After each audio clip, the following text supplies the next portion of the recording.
આજે કેક ખાઉં કે બર્ગર, પિઝા ખાઉં કે પાસ્તા? શું વિચારે છે બે? તું ડાયટ ઉપર છે. અરે વિચારું છું ને, કેમ કે આજે છે ઇન્ટરનેશનલ નો ડાયટ ડે. વર્ષ 1992માં બ્રિટિશ મહિલા મેરી ઇવાન્સ દ્વારા યુકેમાં ઇન્ટરનેશનલ નો ડાયટ ડેની ઉજવણી શરૂ કરવામાં આવી હતી. મેરી ઇવાન્સને એનોરેક્સિયા નામની બીમારી હતી, જે એક ખોરાક સંબંધિત રોગ છે જેમાં વજન વધવાનું જોખમ વધે છે. જેના પછી મેરીએ ડાયટ બ્રેકર નામની એક સંસ્થા શરૂ કરી અને તેણે પહેલીવાર ઇન્ટરનેશનલ નો ડાયટ ડેની ઉજવણી શરૂ કરી હતી. આ દિવસનો મુખ્ય હેતુ એ છે કે તમે તમારા બોડી શેપને પસંદ કરો. તમે જેવા છો એવા લાજવાબ છો.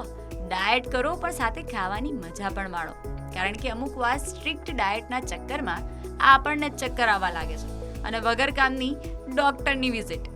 તો એટલીસ્ટ આજના દિવસ માટે ડાયટને કરો બાય અને કેકને કરો હાય.